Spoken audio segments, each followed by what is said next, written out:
Magandang tanghali po sa inyong lahat. Alexander Lexter Jules ay po nagbabalik para sa ating update. Kahapon ko pa ito gustong gawin. Kaso lang, nawalan ako ng panahon dahil sa may ginawa kong importante. But then, yes, now, pag-uusapan po natin ang kung paano naging magkasama pala si Edward, si Maymay at ang buong Ama Kabugera team sa rehearsals ni Maymay hanggang sa mairaos ang digital concert. Naniniwala ba kayo? Kasi it was not a joke. It was Director Alco Guerrero who posted this photo of Edward with Director Marvin ba yung pangalan ng lalaki? Ano nga pangalan ng lalaki dito? Director... I have his photo. Which one? This one. Director... Yeah, Marvin. Yeah, tama nga. Director Marvin. And this is, look, this is Alco Guerrero's posting Edward na doon sa director's seat. Claiming Mr. Guerrero's seat as one of the... Yes, dear?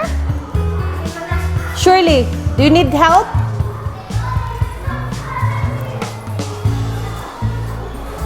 So, yun na nga, sinabi ko, claiming Mr.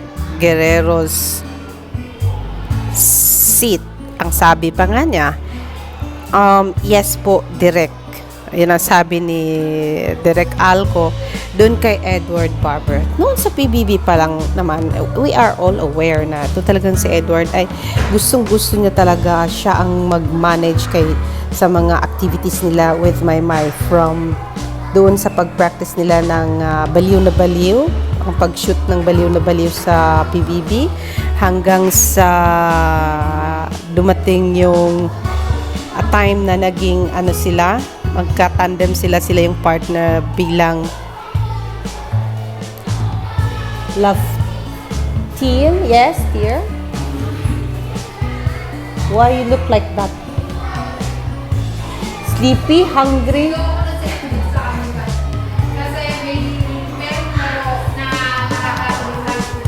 Ano? 2 o'clock, right? Pareho tayo. Pardon? Oh, yeah? Oh, lucky you. So, yeah, balik tayo sa aking chismis. O, diba, PBB pa lang ay ito na talaga si Edward, ang medyo may pagka-manager type, napaka-director type ni Maymay, kahit dun sa kung ano mang ginagawa ni Maymay, kahit dun sa pag-join ni Maymay sa pageant, kunyari sa PBB, si Edward pa rin nandoon para i-assist siya. And then, here comes yung ginawa nilang short movie sa PBB House, wherein ang lead star ay si Maymay at saka si Edward. Nandoon pa rin syempre si Edward, and nag-umpisa yun ng dahil sa sila nga yung mag-partner na gumawa ng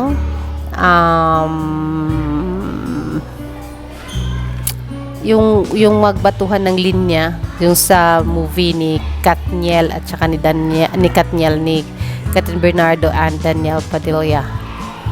So, yeah, PBB pa lang ay nakitaan na natin na ganyan si Edward. Even sa mga concerts ni Maymay noon, sa Me and You concert at yung tour ni Maymay and Edward, always Edward, nakikita natin talaga na hands-on siya sa pagbibigay ng opinion as to what they are going to do sa mga performances nila. And now, here comes Edward taking the lead of being a friend. At nadoon palagi supportan si Maymay. So, nakaka-shock man, pero yun lang. Bakit, daming tanong, no, bakit hindi na lang siya isinama sa konsyerto ni Maymay? And no, ngayon alam natin na, nakita natin na nandoon pala siya. At ang sabi pa nga daw, sabi sa mga marites na halos araw-araw na doon si Edward para sa rehearsals ni Maymay. So, yeah, we are happy for them, for Maymay and Edward. And sana, one day soon maging normal na, and kung saan makakagawa na sila ng mga bagay na pwede nilang gawin sa ASAP natin to, and I want ASAP online, na hindi na online, live na, para makita natin more kung paano nila alagaan ang isa't isa. They never abandon each other. So, yan ang nakikita natin. Kasi kahit nung nung medyo magulong buhay nila bilang artista at nagkaroon na ng issue about Edward, mismong si Maymay nagsabi, hindi siya naniniwala that Edward is always Edward. Naniniwala siya na walang ginawa si Edward, and that alone ay napakalaking bagay na para kumapit tayo sa Mayward love team hanggang ngayon. So yes, thank you Edward for being always there for Maymay and never leaving by her side. And I know how much she means to your life, and the same way with Maymay. Just take good care of each other and support each other all the way to wherever your path leads you or takes you. And yes, nakalimutan ko palang basahin ang thread ng post na ito. Ang sabi ni Hupya, like unsa ka sweet bay. Sabi ni Jimmy Pares, Biko sa Pasko tam is kayo. Sabi ni XYZ yan, fantastic Edward Anansa. True yan, hindi nila alam. My word forever, sabi ni Feli. Sabi ni Zita Lopez, sweet naman ni Edward. He prefers to be behind the camera for the love for his kabugera. You'll never know. He will be a good director too. Iba talaga kayong dalawa. Go for your future. Yun po ang comment sa thread na yun. Halo-halong update na rin tayo kasi nandito rin lang tayo. Kwentong Bobber Season 3 ay mag-uumpisan daw po ito ngayong December 8. At syempre, excited na tayo dyan. Nag-announce na po si Edward kanina sa I Want Asap sa Edward sa kanyang Season 3. And excited na po tayo. We'll get you some click for that one. Madaming mga pagsubok na dumaan, pero every time na nakikita ko yun, sabi ko kung nakaya ko nun, kakayanin ko ngayon. So yun, napapa-remind sa akin. Still fighting. At nandito ka din. And, natin, Kuya Robby. and we'll all still be here for much longer. Ako, forever. And we'll also be here. Nabulot tuloy ako kasi kinilig ako. Oh, wow! We'll be seeing you much more. Lahat ng appliance store, yung mga pinapag-TV, yung mga nasa speaker, gano'n, makabugera talaga yung marinig. Hindi nga. Oo! Alam mo yung hindi lang yung music video yung mga pinapalabas sa TV, yung mga nasa Wish, Bus, gano'n.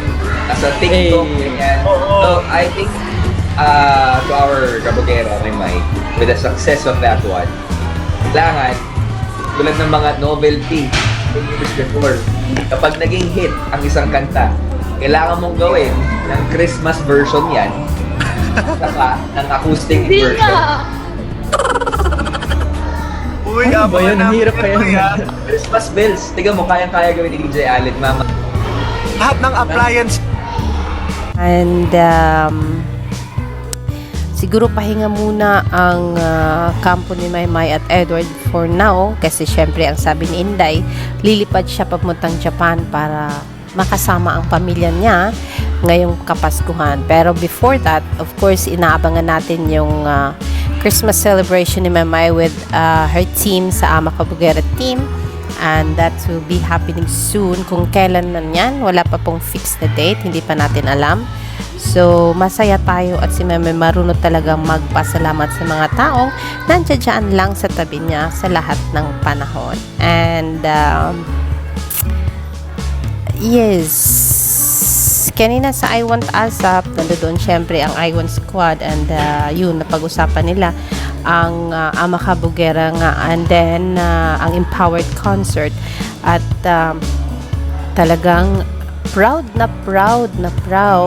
ang I Want Squad team sa success ng Ama Kabugera ni Maymay. And may pa-challenge daw si Robby Domingo na once daw kasi ang kanta ay nag-hit, meron itong version na gagawin, just like Christmas version and novelty version ba yun? Sabi ni Ruby Domingo na siyang ikinagulat ni Maymay. Syempre, try daw ni Maymay kung sakasakaling mangyari man yan. And yes, marami ang mga magagandang comment about empowered concert dahilan nga sa different looks ni Maymay na napakaganda. Meron daw Jennifer Lopez look, yung beginning, yung opening salvo, and then merong different auras nga na nag-transform si Maymay. They like yung lyrical dance look ni Maymay, and napakadaming tawag dito fashion dress na sinuot si Meridel Entrata. Sa naalala ko parang 6 na mga tawag dito fashion designers ang tumulong para damitan si Maymay sa kanyang digital concert. Congratulations, Maymay. Talagang napakaswerte mong bata ka. And anything more? Sabi dito, ano ba to? Di ko na kinaya. Cut, nagtaka ang iba sa inasta ko. May change outfit, please. Bakit to? You're too hot. No, I mean, your dress is too revealing. Naku naman.